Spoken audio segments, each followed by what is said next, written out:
comparison kills creativity. So don't ever do it.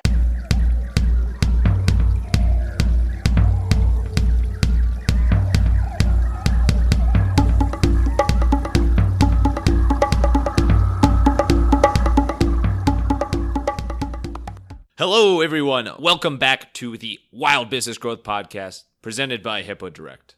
I'm your host, Max Brandstetter, digital marketing dude at Hippo Direct. And whether this is your first episode or your 11th episode, in which case I love you, this is your place to hear from a new entrepreneur or creative innovator every single week who's unleashing creativity to grow bigger and better businesses. This week, we have an incredibly fun guest. If she had any more fun, we would just have to retire and call it a podcast. That's it. That's the end of an era. Our guest this week is Lucie Fink. She is the video producer and lifestyle host for Refinery29. She is a mega star on social media, including Instagram and YouTube. And she has more fun than probably anybody in the New York area or the United States or the world or the universe for that matter. You'll hear a ton of her most memorable moments from her award-winning series. You'll even hear some of her scary moments. And you'll hear what it's like to put yourself out there to be criticized or praised by, let's just say, plenty of people. Major shout out to my buddy Alex Capelli and his friend Haley, who happens to be buddies with Lucie. This interview wouldn't be possible without their help. So Alex, Haley, you guys came up big. If you want to know why everybody loves Lucie, you're just going to have to listen. Enjoy the show. Alrighty, welcome to an extremely special edition of the Wild Business Growth Podcast presented by Hippo Direct. Today we have a fabulous guest, the amazing all-star Lucie Fink. How are you doing today, Lucie? Hey, Max. I'm good. Wow, I'm honored this is a special edition. Oh, very special edition. Yes. Well, we're very honored as well, and I'm sure all of our listeners feel honored. A little bit about you, and then I'll hand it over to you to give kind of your elevator speech or pitch something. Maybe you're pitching something. Who knows? But Lucie Fink is an all-star producer and lifestyle host for Refinery29. I have to say, and this is not biased. This is just my thoughts. I think you make the most fun videos on the internet. Oh, wow. So you can add that as a testimonial to your site right away. Yeah, I'm typing it right now. Perfect. Multitasking. Look, she's just incredible. But not only the most fun videos on the internet, but also I know it spreads everywhere from in flight to across the media scape there. I know that you've been a featured millennial host on the Today Show. Mm-hmm. So you've got your TV experience there. A couple of your shows, Try Living with Lucie and Lucie for Hire, just absolutely skyrocketed and are taking over the world on YouTube. So really, really special edition, as you mentioned. So Lucie, we might take it for anybody that doesn't yet follow you on Instagram, Lucie B. Fink, which is probably just my mom and dad because they don't have accounts. So I'll get them to do that. Anybody that's not familiar with your stuff yet, can you give a little bit of your background and sort of from college, how you got started and how you got into the world and crazy world that you're in now? Absolutely. So I graduated from Johns Hopkins University in 2014. I initially was actually studying pre-med there and was convinced that the doctor life was the life for me. And it wasn't until after my freshman year when I just had this moment of realizing that A, I didn't want to go to school for that much longer that it would really require for me to be in medical school. And B, I just didn't want a life inside. I really wanted to be out and about, running around, getting my hands dirty, being creative. And I always had this second side of me that was very performative and very into media and the arts. And I picked a new major.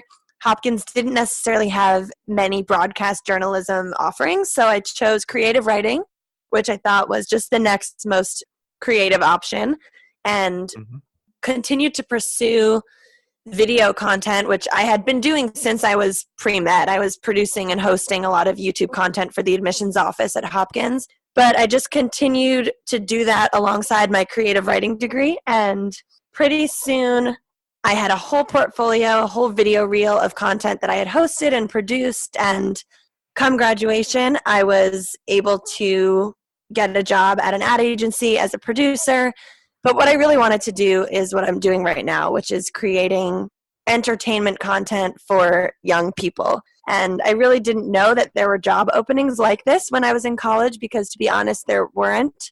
These jobs just weren't really available at digital media agencies at the time. Right. And it definitely took a little while of putting out my own content on social media, as well as sharing my hopes and dreams with a lot of higher up people at the company that I was at, which was an ad agency, before I realized that those opportunities were available. And very fortunately, a big creative director from Ogilvy and Mather, where I was working, moved over to Refinery29 to be the COO.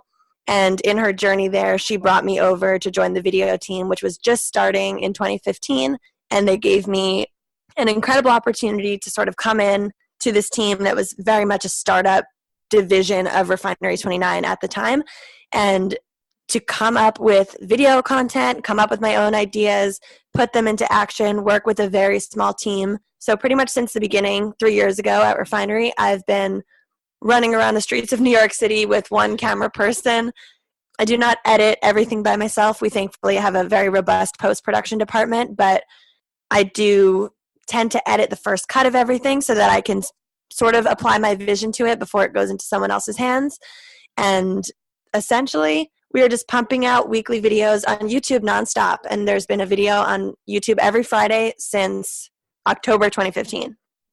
Wow. So you have not slept since September 2015. Exactly. I'm on the graveyard shift. That's amazing. Awesome. Well, it's so cool what you've done already in your career. And I love how you knew what you wanted to do. You decided what you wanted to do. And you're like, I'm going to do that. Let's make this happen. And, you see it happen all the time with people that become big stars these days. It's just the internet is such a powerful tool that these days you can do, anybody can get something started. Obviously it requires a ton of work to actually, blow up and get big and impact so many people. But anybody has the ability to get started and really hone in on what they want to do, which it's awesome you've done that. Definitely. And I really don't think this was really attributed to the fact that I came up with some genius idea or some genius video format. Mm-hmm. Now it's easy to look at this format and say, wow, that's so clever, 5-day challenges. I can't think of anything better than that because it's, it's something that you can easily slot any topic into or any brand into, and it's really easy to produce. And right. I have to say, though, I still don't think that I came up with this incredible idea. I am really a strong proponent of the fact that I just came up with an idea and continued to be consistent with the programming of it. And I don't think in 2015, even the best market analyst could not have told you that there's a gap in the market for a young girl trying 5-day challenges on YouTube. Right. It's not like I saw a gap in the market and went to fill it. I just said, hey, here's what I want to do and what I'm really passionate about. And I think I can do it and connect with people. Now let me put the content out. And then it very quickly became clear to me that after 2, 3, 4 months of doing the same series every week, when we sort of took a break, we actually stopped for a couple weeks so we could backlog a few more episodes, and the audience went crazy. Like, where is this content? You're not giving us what we need. And I realized, wow, I sort of told the audience what they needed to want, but it's not like they were asking for it before. Right. Wow. So that's a big moment. That's must have been a big aha moment. And you're like, wow, okay, we really got something here. Definitely. It's funny you mentioned the doctor piece as well, as you were kind of set. You thought that's what you end up doing as a career. My brother's he's in med school at Ohio State, and he's on year 78 of med school. So you passed, and he's only 24, so it's crazy. But no, it is obviously it's an amazing career, but it is a ton of school to lead you up to that point. And I know, he's been in Columbus forever. Wow. Yeah. And I feel really passionate about the sides of medicine that I loved. I think I was really just into them because I found them interesting and I thought that they were cool topics to learn about. So I would sit in my classes and really feel intrigued. And I remember I would leave these cognitive neuropsychology classes. I would walk out and I would call anyone that was free and I would tell them what I learned because I thought it was so interesting. And right. I realized, though, my other friends at Hopkins that wanted to be doctors felt like this was their life's calling to heal people. And they had, since they were little, been doing research in labs. And I was like, okay, I think I'm just interested in this stuff. And I really like watching C-section videos on YouTube, but maybe I should be making the YouTube videos right instead of doing the C-section.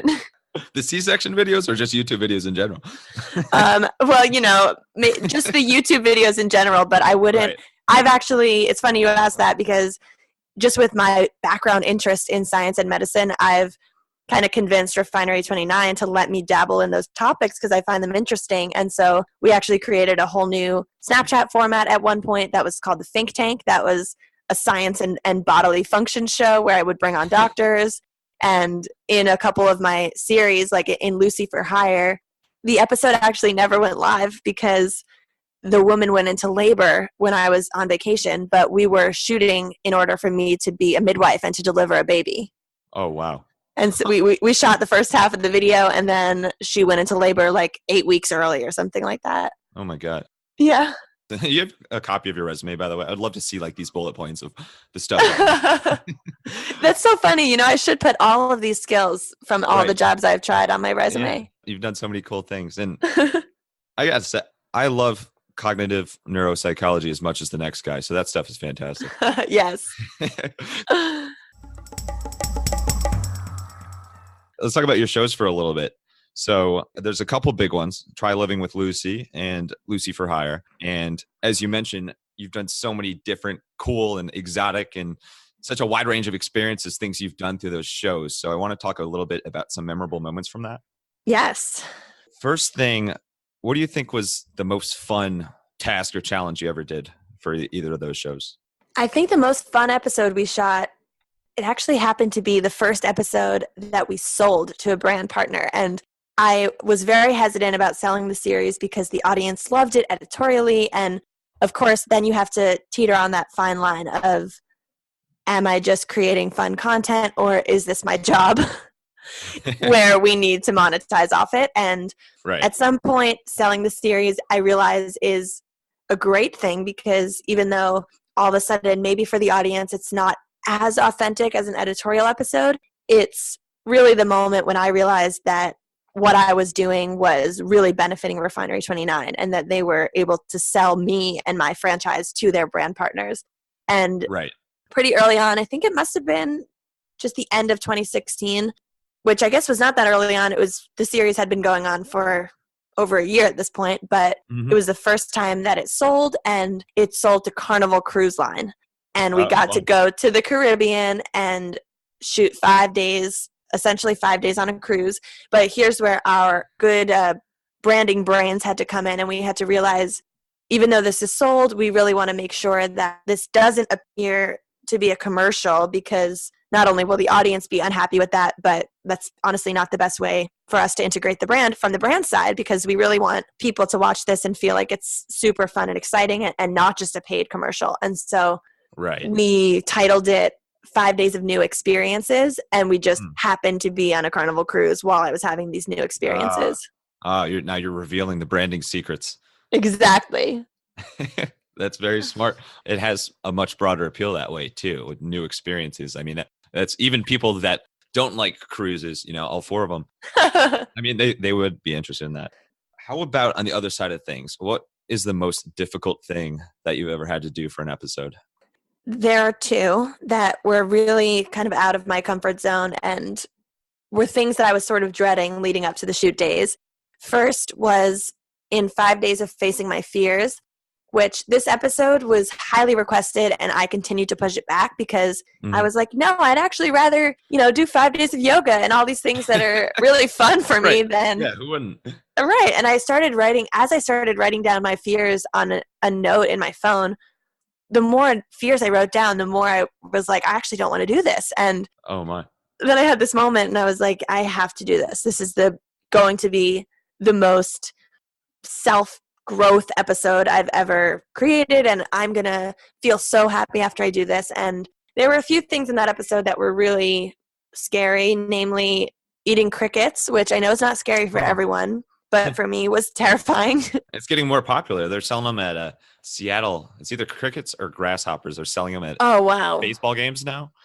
Yeah, that's not my thing. You're not I a big could, cricketeer? I'm not a cricketeer. I could go with cricket protein powder, cricket protein bars, but the moment I'm crunching a dry cricket is kind of enough for me. Right. Yeah, it's definitely different than bacon, egg, and cheese to start the day. But Definitely different. wow, what else? Anything else on that list that stuck out to you? Yeah, so I biked around New York City for the first time, which was a major fear of mine because I'm always hearing horror stories of bikers. Oh yeah, it's crazy out there. One of the other fears that I faced, which I'm going to be honest, I sort of fudged this one up in the sense, maybe fudged up isn't the right word. I think I Well, you can say fluffed. the F. We're explicit. I didn't mean it in that sense. I think I just misused the word. I meant to say like I fluffed up the fear of this for the purpose of the Okay. video. Yeah, sure. I wasn't exactly scared to do it. It was just something that I was uncomfortable, and Mhm. I did a whole session of sitting down and just reading to the camera negative comments that were written about me on YouTube.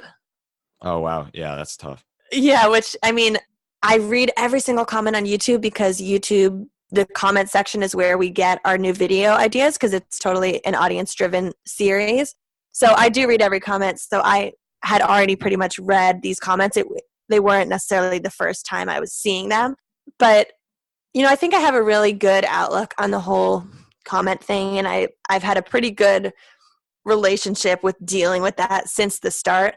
Essentially, Right. going into Refinery, I knew because I had done video and TV content before, I knew what to expect, which was that if you are authentically who you are, there's going to be a major, overwhelmingly positive response, and then there's going to be some negative comments sprinkled in. And Right. I think a lot of internet personalities really only see the negative out of that, and they can't go on. They just decide, like, I can't read this about myself. It's ruining my life, and I'm stopping. And I just remember making a pact with myself early on when I started at Refinery that I was going to read all the comments that I came across. I'm not going to stop myself from reading the comments, but Mhm. that I'm just making an agreement with myself that I am okay knowing that not everyone is going to like me and not everyone is going to feel called to watch the content I'm putting out there. And some people might actually be really mean and share every little thing they hate about me to the whole world. And I need Right. to understand right now if I'm confident enough to do this and to continue doing it despite that, or if it's really going to ruin my life enough, maybe I just shouldn't do this. And I came to the conclusion that I was confident enough. And, that's not to say that there are not negative comments that don't just feel like a dagger to the heart every so often. But at the same time, there's pretty much nothing anyone can say that is going to make me not believe in myself at the end of the day. That's awesome. Yeah, I mean, your confidence shines, and probably the only negative comments you'll have after this recording is from the cricket community. But To all the cricketeers out there, I love your products. exactly.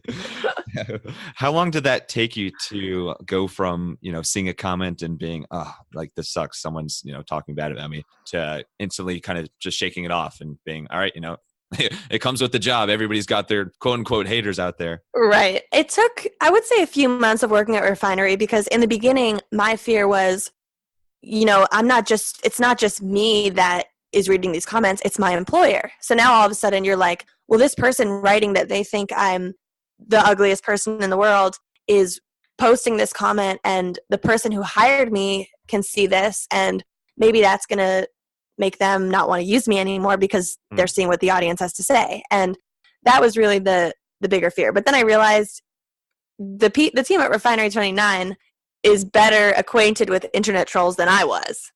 And Right. almost any piece of content, not just a Refinery post, but that any digital media company post, it's like a breeding ground for trolls. And there are certain platforms that are worse than others. I would say Facebook tends to be the meanest because a lot of times I believe it's because people are just fed content to their news feeds when they didn't necessarily ask for it, so then they get really angry. Whereas YouTube is more, you've officially subscribed to this channel and you're really excited to see the content. And Right. the place with the least amount of negative comments would be my Instagram, which is, you have to click follow and really come over to my page to even see it. So Right. There's very few, any negative comments I get there are usually as a result of me using a hashtag and then someone that's not even following me writing something negative. Oh, yeah. So, the hashtag stalkers, creepers out there. Yeah, there's a lot of them. And it took a little while of that, but right. Yeah. Pretty quickly I realized it's really up to you how you decide to react about it. And if you really let it get to your head, it could stop you from doing your dream job. And it's just an interesting job to be in where most people go into the office and if they have an assignment to do, they email it over to their boss and then maybe they get one-on-one feedback in an email, or maybe in the most extreme cases, the boss might give them some negative feedback in a meeting room of 20 people and they might be embarrassed. But a job like a YouTuber is the assignment you're turning into your boss is essentially uploaded to the internet, and then the whole world is being asked for feedback. Inadvertently, the whole world just decides that it's their duty to give you feedback. Yeah, it's their job. That's what they get paid for. Right. Exactly. How do you manage so many comments and notifications? I'm sure your phone, I don't know if you have notifications turned on or not, but you got maybe a handful of followers and subscribers out there. How do you how do you manage all that, everybody commenting and replying and all that action? My Instagram notifications are turned off, so probably wise. Yes, it's very wise just because it's pretty constant in the sense of it's to a point now where it's not just the 20 minutes after a photo goes up when my comments or likes would be blowing up, but it's just a pretty steady stream. I guess with the new algorithm, people are being fed the content at all hours of the day. Mm-hmm. Yeah. So I've turned off any sort of pop-up notifications, no banner notifications, no noises, and also no badges on the app icon, which really stresses me out when I see those badges. So you don't want your phone to explode then, is probably what you're saying. Right. And so I've turned off those notifications. The biggest issue I've had with that is Instagram only lets you scroll down to see the last 100 interactions that have taken place. So yeah, I get that problem too. I know. And it sounds crazy, but it's just usually if I'm near a time zone when I posted content, if I try to scroll back, the furthest back I can go is something that happened maybe 10, 15 minutes ago. And, if I just posted a photo, it's something that happened 1 minute ago. Whereas if it's been a few hours, it's usually 10, 15 minutes. So unless I open Instagram very frequently, I am prone to missing tags by my friends or comments from friends or, my sister used to just tag me in random Instagram posts and I would never see that now. So she has to send it to me as a message. Oh yeah. Oh, she has to use actual iMessage. Wow. No, she will send it to me as an Instagram private message instead of tagging my account. Yeah. Okay. But the message feature is another crazy spot, and that's something that I recently made a really big change and was very open with the audience on Instagram about. I recently shut off the ability for people to reply back to my stories, and that was just the biggest stressor for me. Was anytime I'd upload a story, it didn't matter what the story was, there would be a flood of responses to that story. And it would be anything from, a really long heartfelt message responding to the story to somebody just sending me haha about the story, or somebody asking me, where did you get your shirt? Or asking a question about something. And because I pretty early on felt like I needed to be accessible to everyone and I needed to reply, I would put all this pressure on myself to respond to everybody. And I would find myself in the weirdest moments, any free moment I had, if I'm waiting for the subway or if I went to sit down and pee, I would be opening my phone to just clear out these DMs. And it was really wasting my life. And so I made it so that they can't do that anymore. And if they want to DM me, they can still go to my page and send me a DM, but it's drastically reduced the amount of messages that come in. Oh, that's great. That's got to clear up your day greatly. Definitely.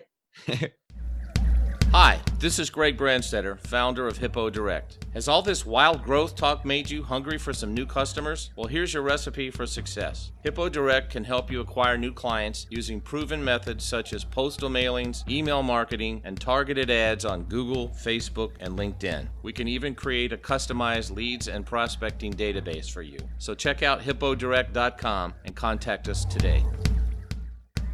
What would you say the biggest way that social media and the internet have changed your life? Because you're really making a career through it, which is awesome. Yeah, I think I'm constantly in awe of the way that this type of platform can be a career. And it's still something that a lot of older people and my parents' friends that don't really get. And even with my parents, I mean, I think they get it now because they've been living with it for a few years with me. Right. And they're on Snapchat now. And yes, exactly. And my dad is actually in China at the moment, and he's been uploading Instagram stories like a fiend. I saw your post today about the was it Chinese word of the day? Yes, he's so funny. And he made me give him a whole lesson on how to do stories, and then I'm actually logged into his Instagram from my phone so that I can create a highlight for him and upload all of his stories to his China highlight. Oh, but that's awesome. This guy uploaded hundreds of stories, and as I learned today, you can only put 100 stories in a highlight. And so I told him he's got to slow his roll. Jeez, yeah, he's taken over by storm. Well, you said Instagram founders just stepped down, so there's probably a role there at the top for him. If exactly, he shoot over his resume. Right, exactly. So yeah, there's definitely the parents are starting to come around, and friends of my friends' parents are also starting to come around because they all are pretty much on Instagram now and see everything. But I think it's still just shocking to me how legitimate of a job it is, and how I guess I am considered an influencer just because of the way that I operate on social media. But I guess nobody planned to be an influencer because nobody knew what that word was 2 years ago. But I guess even when I knew what the word is, that was never really my intention. I have always wanted to be viewed as a producer and as a personality. And if influencer stuff comes from that, then that's great because there's a lot of side money to be made there. But I would always hope my brand would be known for the 360 visual of Lucie as a person and as a host and a producer and a creator rather than just an influencer. Because I think there's sort of a little negative connotation attached to influencer, just the idea of people taking, being followed around by photographers on fancy islands, taking stylized photos that aren't really showing their lives and holding up a brand's sunscreen and getting paid $10,000 to do it. Right. And I definitely believe that's not a viable long-term business strategy. And I guess we could talk about that because this is a business podcast. Exactly. The first business podcast of all time. Wow, that's incredible. And I don't think that's a long-term business plan. I think that's maybe fun in the moment and can maybe bring you some money. And I'm not saying people shouldn't do it, but at least when I'm thinking about what I want to do, I'm not opposed to holding up your sunscreen on a tropical island and making $10,000 doing it, but I do need to have shout out to sunscreen companies all around the world. But I do need to have some sort of substance that runs deeper and something that can translate to a job off of Instagram. Right. Oh, totally. Yeah, it's definitely a fine line there. I think it bodes really well when the more an ad or promotion seamlessly connects with the influencer's personal brand and their lifestyle, I think the better off people receive it. It's not like if somebody's just like holding a product in your face and it's like clearly just an ad and clearly has nothing to do and they're clearly just getting paid for this. It's that I could see there's some negative connotation there, but I think you do such a good job of, even when you have ads and sponsored posts in there, you do a really good job of it fitting really well with your brand and your fun vibe and just whatever you're doing at the time. So you've really kind of mastered weaving that in. Thank you. And I think that's actually something I've tried to educate brand partners on when I'm working with them and they're asking me for an idea. What do we think is going to be the best video? What is the audience going to respond to? I try to tell them, I know you might not initially want to hear this, but I'm letting you know if you let us title the video appropriately and feature your brand in the way that's the most natural to what it is we're doing here, it will be so much better for you in the end. And if you need me to hold up your product in front of a blank wall and say, you know, green tea is the best, whatever, Right. that is, it's just going to be worse than if you let me do it normally. And it might not seem as much like a commercial, but that's the point. Right. Oh, totally. Let's talk a little bit about the creativity and inspiration side of things. Yeah. If you don't have an ad to post right now. So what do you do to stay creative with, one, your video series, and two, your posts on Instagram and social media? What do you do to stay so creative? I find that I am the best version of myself in terms of being the most creative and being the most inspired when I'm constantly feeding myself inspiration from all different channels. And for me, the best few channels in the most recent weeks have been listening to podcasts and reading books that are interesting to me and watching really well produced shows. And podcasts is something I've recently gotten into podcasts, and I find myself, you know, in the time that maybe last year I was responding to DMs, I'm now listening to podcasts. Right. Well, yeah, you can. That's the best part about it. You can multitask. You can do other things. It doesn't require as much as your attention as watching a video does. 100%. And then same thing goes for reading books. I read books on so many different topics. I have a really wide range of interests when it comes to books. There's obviously fiction novels that are a lot of fun. I'm super into nonfiction, and Augustin Burroughs is one of my favorite authors, and he's, you know, nonfiction. And then there's a whole camp of self-improvement and self-help books that really inspire me in a lot of ways. Books about how to wake up early and create a nice morning routine for yourself, and books about Ayurveda and different Indian rituals you can do to better your health. And then there's another category of books that I guess would be like the science and bringing back my medical interests. So I read tons of books about strokes and brains, and I'm currently reading a book by Michael. I don't know if his last name is Pollan or Poland, but amazing man who's probably goes by both. I'm going to call him Michael Pollan, and he was the host of the Netflix series Cooked, and he kind of writes about food, but also a lot of sciencey things. And he has a book called How to Change Your Mind that's all about understanding the science behind psychedelic drugs and mushrooms and LSD and how it opens your consciousness. And so literally there's a wide range of books, and every single one of them keeps me inspired. That's funny you mentioned that. Yeah.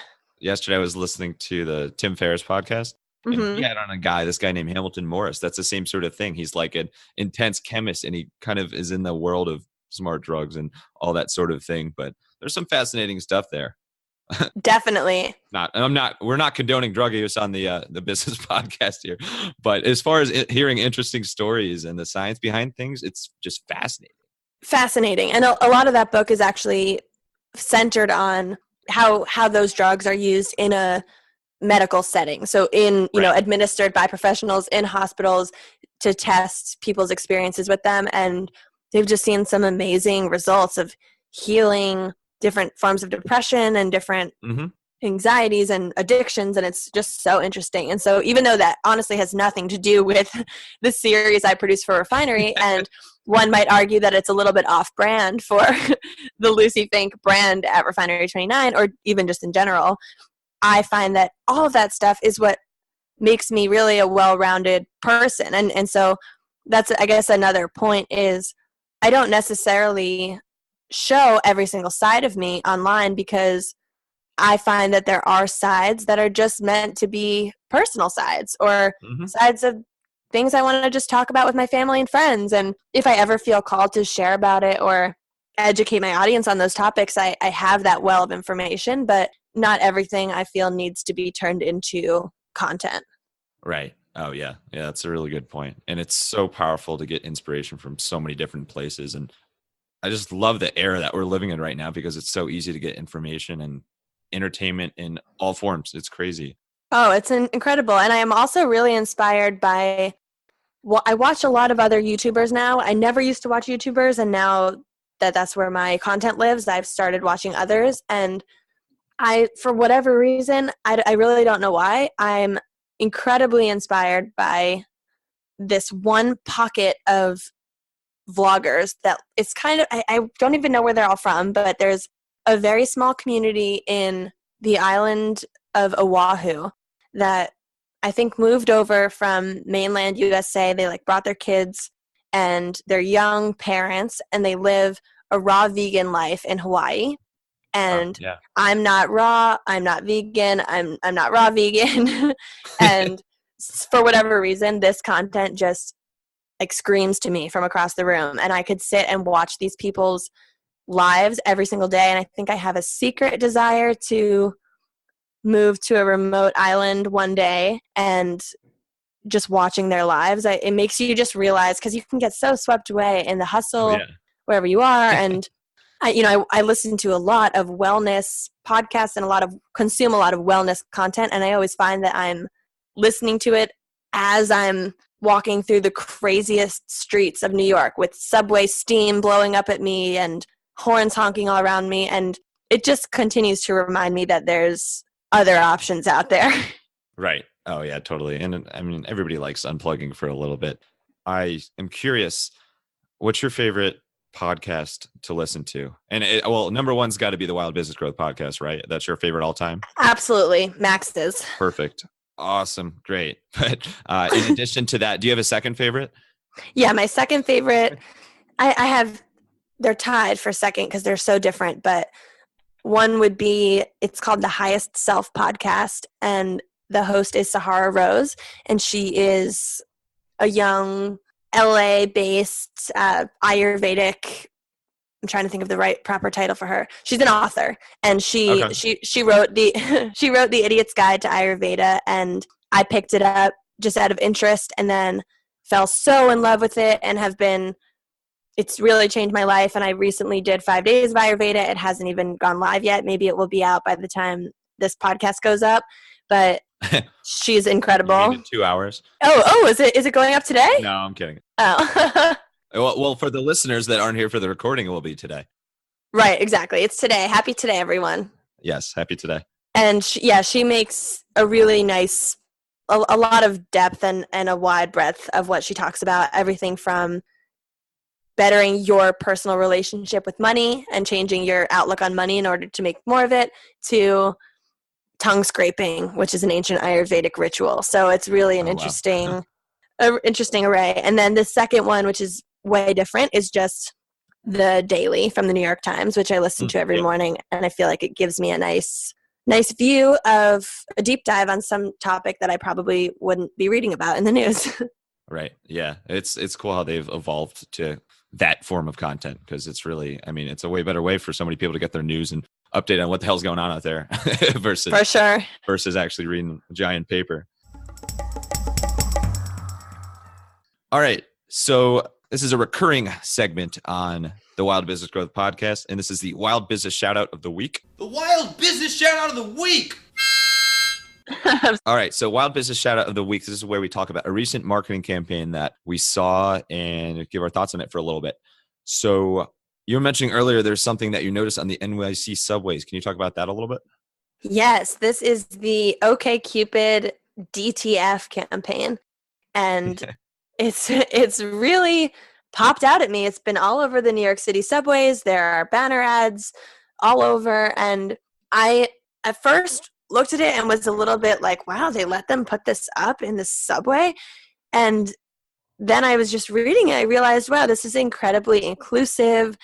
Every single little vignette is very artistic in and of itself. And essentially, for anyone who hasn't seen it, they basically show different couples, and they're very diverse with the types of couples they show and the races of the couples, and everything is just very incredibly thought out and put together. And they put the words DTF, which for anyone who doesn't know, that means down to.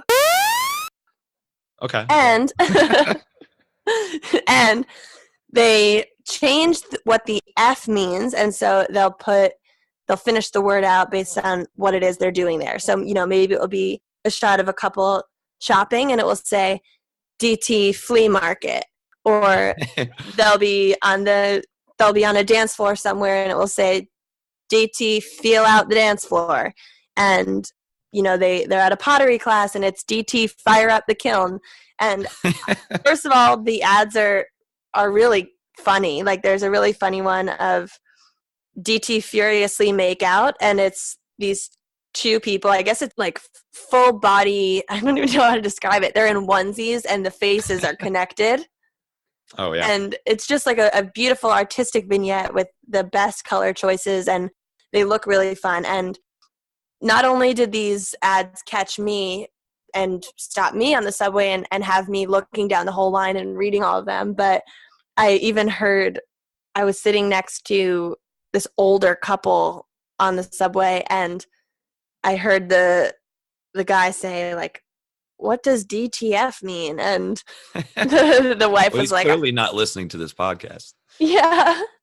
And she's like, I think it's down the front. Like, she just doesn't know. And they were talking about it. And then this younger man leaned in and was like, oh, it actually means down to fuck. And they're changing the F to mean other things, but it's kind of like a millennial slogan, DTF. And the couple was like, oh, that's great. And right. Yeah. If only there were millennials helping out all the time. If only there was a major show like a Today Show or something that had a millennial person that could help dissect things for them. It is what we need every day. You just need a little millennial on your shoulder. Everybody needs a little millennial on the shoulder like that. Yeah, we should run with that.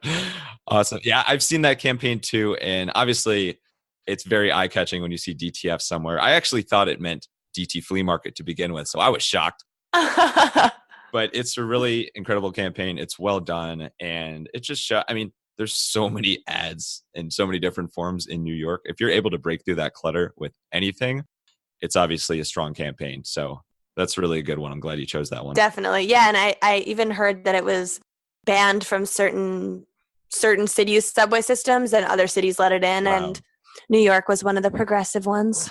Wow. Very ahead of the curve there. Wow. Okay. So let's do rapid fire Q&A. Okay. This needs to be rapid. You ready for it? I think so. I'm taking a deep breath. All right. Well, that was the first question. Second question. What's your biggest pet peeve? Biggest pet peeve? Yeah. Sound it out. I think it might be when people are convinced that in order to be successful, it means you need to bleed and not take any breaks. Yeah, that's so true. Oh, also pet peeve is nails on a chalkboard. Oh, ow. Okay, we're gonna have to end this now. I'm shivering. Do you have a big quirk that comes to mind, like something that you do that you love that your sister or fiance or someone is pointing out and it's like, why do you do that? I think because of my writing background, I'm pretty crazy when it comes to punctuation and grammar. And so if anyone's asking me to read something, even if they want me to read it for the content, I'm like changing commas and periods around. Right. And so I pretty much can't stop. I think another thing I do is I talk to my plants. Okay. Who doesn't? Yeah, well, I just have this beautiful lime tree that is growing inside. I set up this grow light, and so it's blossoming inside, and no lime bud has come out, but every few weeks new sprouts come out, and so it's getting really robust. And I come over to it every day and I pet it and I talk to it, I ask how it's doing, and then if the light looks like it's scorching it, I'll move it out of the way. And I've been known to kiss the leaves occasionally. Wow. Is there any YouTube videos that you've made of you talking to the plant? Because that could be a fantastic guest for your show. So I did 5 days of indoor gardening, which was when I set up all these plants in my apartment, but I don't think we were close then, so I don't think I kissed them yet. Wow, your relationship has really developed. It's blossomed. Great to see. It's truly blossomed. It's bloomed. It's bloomed. What's your favorite place you've ever traveled to? Ooh. Never heard of that. Aruba. Oh, yes, that's a good one. Very windy, but it's very nice. It is very windy. If you go to the end of the island, the sand just like whips at you. Oh, But it's beautiful, and yeah, it's kind of it's my family's repeat vacation spot. So we actually haven't gone in the past few years, but before, I think all through up until college, we had gone every single year of my life. So I've been like 23 times to the same hotel, and we know all the staff, and we, right. go to the smoothie bar, and that girl has been there since we were infants, and it's just a second home. It's so nice. It's paradise down there. Yes. Do you have favorite food? Mango. Oh, that's a good one. Going with the Aruba. Oh, I don't even know if Aruba has mangoes, but I'm guessing that Aruba has mangoes. It's actually a recent favorite food. I used to not like mango because of the texture, and then I got into it recently, and every day I pretty much had a full mango every single day this summer. And then, of course, I was listening to that podcast I just called out, and she brought on this medical person who was talking about how bad it is to eat, and he specifically called out mango. He was saying how bad it is to eat a tropical fruit if you're not living in that climate because of the amount it had to travel to get to you and the pesticides on it, and it's probably not being digested well by your body. And I'm listening to that as I eat mango. I'm like, oh God, I eat this. He's like, for example, mango. But I can't stop. Yeah, it's good stuff. Awesome. Okay, so I know we got to wrap up here. That was incredible. Thank you, Lucie. I think we've covered everything from mangoes to DTF to your story to what would you call it? Cognitive neuropsychology. Yes. So, I think there's plenty of entertainment there. Don't forget the crickets. Yes. Oh, of course. We're sponsored by Crickets now. Sponsored by Crickets of America. The Cricketeers unite. But thank you so much for taking time out of your very, very, very busy day and life to hop on this podcast and share your story. I had so much fun. I hope you did as well.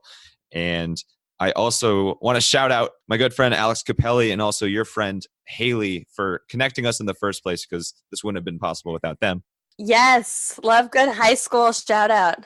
Yeah. Shout out Scarsdale. Yep. There we go. But again, thank you, Lucie, so much for coming on.